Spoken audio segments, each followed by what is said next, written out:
I talked a little bit about the best way to structure your training schedule at home in the last example, and we talked about playing opponents. Now what about the study of chess? Well, certainly you've got to recognise that endgames are very important. But at improvers level, perhaps you should only study the basic endgames. And by basic endgames, I mean the basic checkmates, the very basic king and pawn endings, like the one in front of you, and the very basic rook endings. I haven't got time here to deal with all those endgames, but I just think it's really important to bring this point in front of you. The greatest players thought that chess should be studied backwards. You should look at the endgame first, then go on to looking at the middle game, and only in the final analysis be looking at opening theory. In practice, a lot of players study chess the other way around. They think by learning tricky and trappy openings they're going to win a lot more games. But in the long run, they don't give themselves a general understanding of the game. So, however you structure your time, don't ignore basic endgames. And perhaps the one we have in front of us is one of the most important endgames of all. White to move wins this position in the following manner. First of all, he moves his king up to d2, and black plays king e7. I have seen improvers, and especially young players, fluff this endgame up time and again. I mean, you have to recognise that this game could easily have occurred after, well, hours of play. You could have been playing for hours with white to get to a position where you're a pawn up. Now you have to realise this advantage, you have to make a new queen, and after that you have to checkmate the opponent. Without a knowledge of basic endgame positions, you might not be able to do that. I've seen countless young players mess this position up. The most important principle you have to know is to get the king in front of the pawn. So white's next move, king e3, is a very good idea. Now the two kings are in what we call opposition, in the middle of the board. And with black to move, black has to give way. He goes to one side or the other, and now white bypasses him by playing king to d5. King must come back to e7, and again white takes up what we call the opposition. Note white is not touching his pawn just yet. It's sufficient to drive the black king back. Again white plays a bypass manoeuvre, and black retreats to e8. Now a lot of players think, well, okay, if white's going there, I'm going to try and move my king towards the pawn. Well, only now does white start pushing his pawn. I think you will find this move transposes to our game as black is starting to go backwards. Going back to the game, black plays king e8, and now white plays the final killer move, king e6. This is the winning position you should keep in your mind. This is the chunk of information which will be sufficient to help you throughout your chess career to play this position correctly. Black moves aside, white can push his pawn, black moves aside, white pushes his pawn again, black moves aside, and now the final bypass, king f7. Basically, black's king was stuck for space once white had cramped him on e6. He has to come forward, and now white marches in and wins the game by promoting to a queen. Okay, if you learn the basic mates, you will know that white can win this position in 10 moves or less from any position. Let's go through it now, following on. The golden rule in this position is to move your king closer to his king whenever possible. So here's the first move by white, moving the king close to the black king. Black sticks around in the middle for as long as he can. And now white plays the first very subtle move here, queen e3. Basically you keep your queen a knight's move away from the king. This cuts down on what black can do. Well, black wants to keep off the side or away from the white king in this example, so he runs. And now white plays the third excellent move, king e5, bringing his king close to the black king. And that's the third move in this position. And you can see black is already down to only 2 squares. He's really struggling. Okay, he runs away. Well, we can bring our king closer, so we shall. That's 4 moves. Black makes a nondescript move, and now white closes in for the kill on his 5th move. And now you can see that black has to go to the side of the board. He wants to keep off the side, but he's got no choice. So he goes to the side, White moves in for the kill. 6 moves. King must go to a5. And now queen comes to a3, checkmate. Finish. If you've got a good knowledge of these basic positions, it's going to really help you. We come now to an interesting observation. A lot of players think the great players make a game look easy. It doesn't matter what game you're playing. It could be tennis, golf, football, whatever game. The great players really make it look easy. But they make it look easy because they've got a fantastic command of basic technique. That is what you should set out your stall to acquire right at the start of your playing career. And the basic technique starts here by looking at basic endgames. So don't neglect the basic endgame. My next tip is also a very straightforward one, and you'll learn a lot if you put it into practice. It is simply to write all your games out and to try and look them over with a stronger player. This might be a slightly stronger player than yourself. It's somebody who's going to be able to give you good advice about the way you play. I did mention earlier that it wasn't necessary to have a coach. For instance, I didn't have a coach, and most of the leading players of my generation in the English chess explosion also learned solely by playing chess on the weekend circuit that we had in England at that time in the 1970s and 1980s, and also by studying very, very hard by themselves at home. However, it's always useful to have the respected advice of a stronger player. Now, of course, I'm not talking about writing every single game out that you play, especially the quick play games, but certainly every game of, say, half an hour each and more, it would be really useful to be able to write out those games. Now, if I was offering advice, let's say I'm going to show you a game now from the European Team Championship, under 18, so a game between two young players, two talented young players. This game was played in 2008, and White comes to me and says, I lost this game in 15 moves. What advice would you be able to offer me? Okay, well, let's see the game now. I would go through the game with this fellow and try to pick out the critical moments in the game where he might have gone wrong, or also it's a good idea to concentrate on your strengths. So I wouldn't necessarily criticise him too much for losing in 15 moves. I'd try to look at things which he did well as well and try to work on those more than I would work on his weaknesses.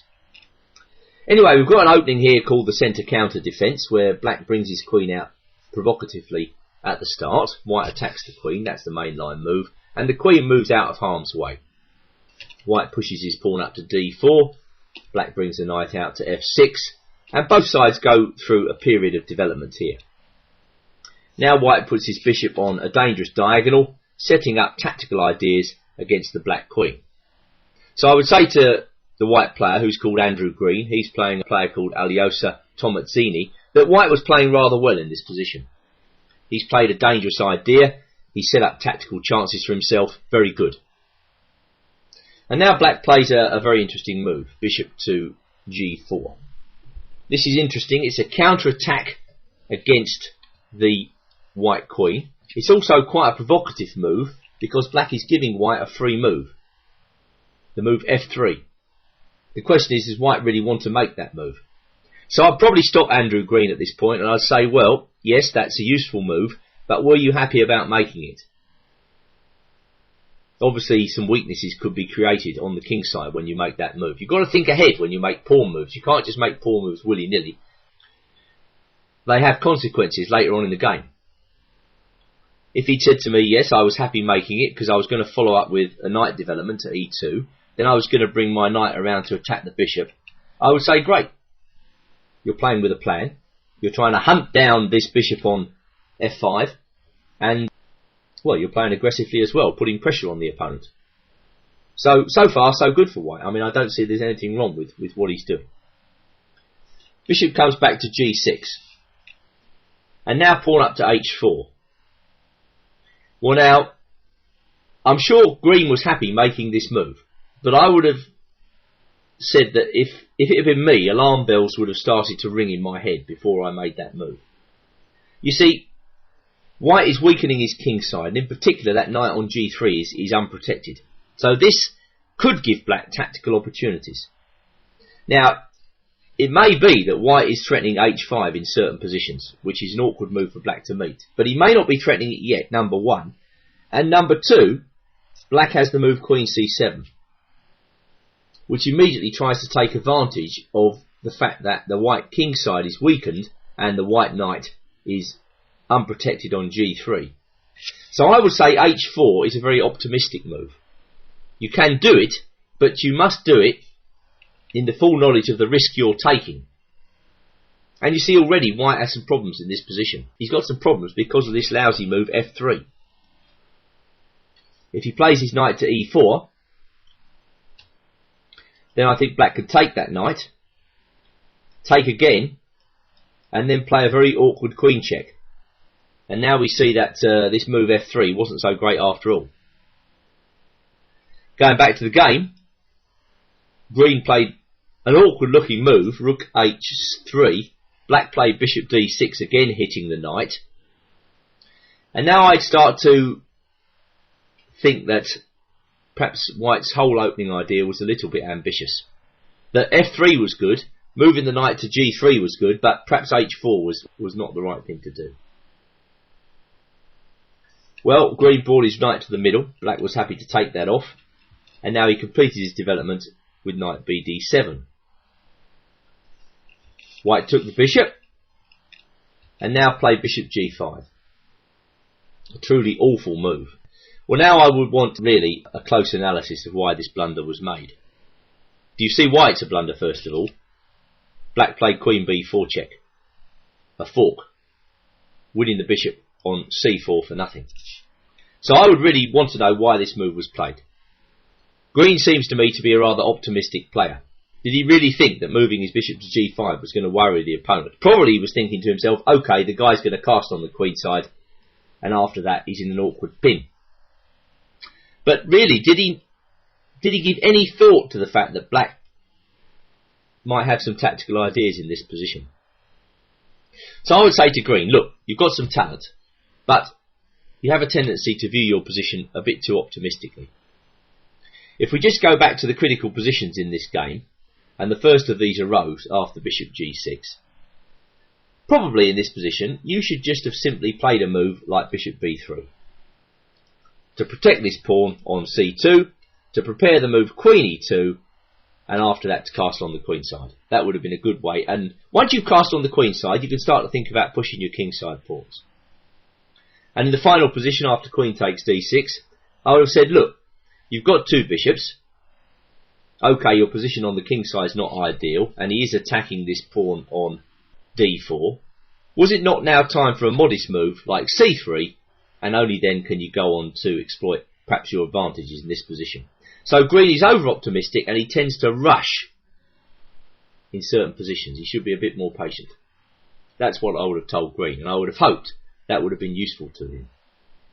So anyway, you're not Andrew Green. I mean, and I don't know the chap either, so I may be being very presumptuous, but that's my observation of this game. And hopefully you can go away and learn a lot from these observations. So the point is, of course, write out all your games and try to look them over with a stronger player, if you can. That will really bring you on. My final tip on this first of 3 DVDs is, I think, a really, really important one, which is going to stand you in good stead throughout your entire chess career. You've got to overcome the fear of losing. I can't stress how important this is. Remember that all the greatest players in chess history have lost countless games. And because they were able to learn the right lessons from these losses, they went on to become better players. I've seen so many players get demoralised by simply losing games of chess. They give up at the wrong moment and their chess career ends before it even began. If you're afraid of losing, chess is the wrong game for you, because undoubtedly, well, any game in fact, because you can't avoid losses.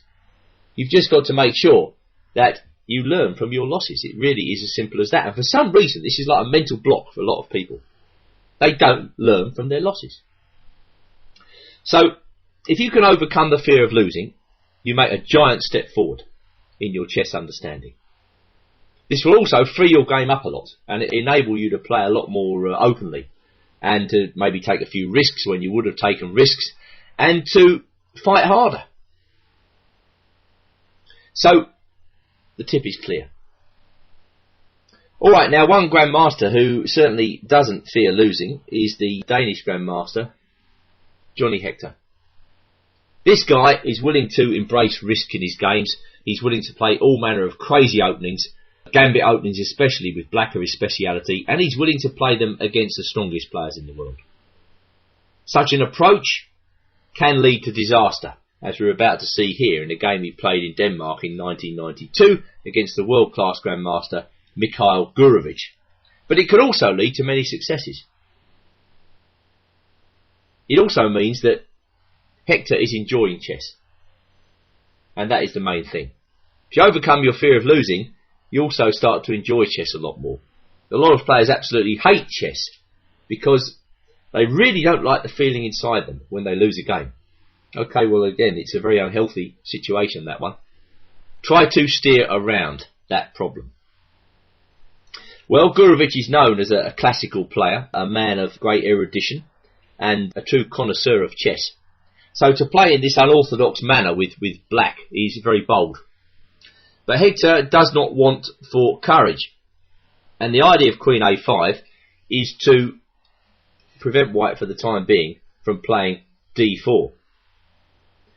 White, steeped in the classical traditions of chess, decides to ignore this Queen excursion and just to develop his pieces. So he plays Bishop E2, and now Hector really lashes out with the move F5. I doubt that move can be good. But basically what Hector is trying to do is to destabilise Gurevich. He's trying to mess up his mind. Gurevich is used to normal, stable positions. Hector is trying to just get a weird position right from the outset and to mess up Gurevich's head. Well, what happens if the guy's head is not messed up? I mean, this is a world-class player we're talking about here. We're not talking about some guy from the local league who's going to be completely taken aback by your very strange opening. Gurevich says to himself, right, this can't be good. The guy's lashing out. He's only got his queen developed. If I play normally here, I'm going to be able to exploit this very strange opening. So Gurevich starts to now get a bit of payback by playing D3. He opens up lines for his pieces. And around here, black was probably starting to regret his very strange opening. He hasn't really destabilised white at all in any way. He plays a check. But again, that tends to speed up white's development. However, black's got to get his pieces out here, or his king is going to be just murdered in the centre without any chance of getting in the game whatsoever. So black's next task is absolutely clear. He's got to castle and get his king to safety. And that is the motivation behind the next few moves. Black's queen's attacked. She has to give a check in order to keep the game on the boil. Why should white exchange any pieces at all here? Gurevich quite correctly sacrifices a pawn in this position, and Hector understands that to take this pawn would be a very bad idea, so he plays knight f6.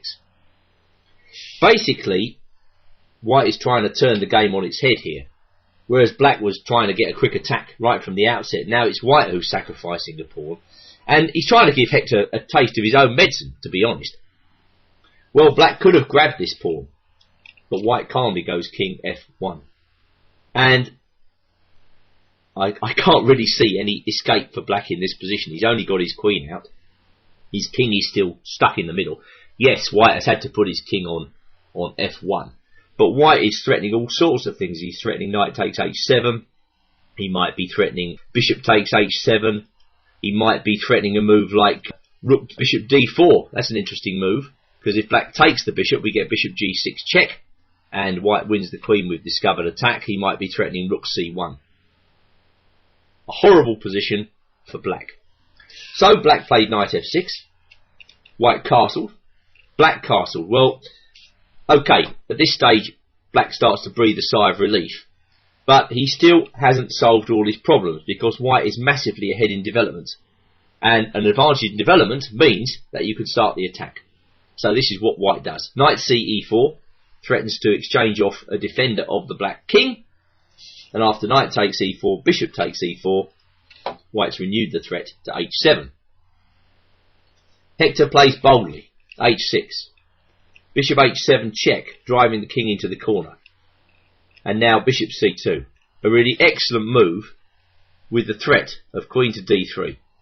A lethal battery which eyes h7. d5 was played by black, intending to answer queen d3 with bishop f5. Who knows, maybe black could survive that one. Instead, Gurevich comes in with queen h5. An extremely strong move, threatening knight f7 check, which is a fork of queen and king. Also threatening queen to g6, which is even more lethal, I think, and then queen to h7 mate.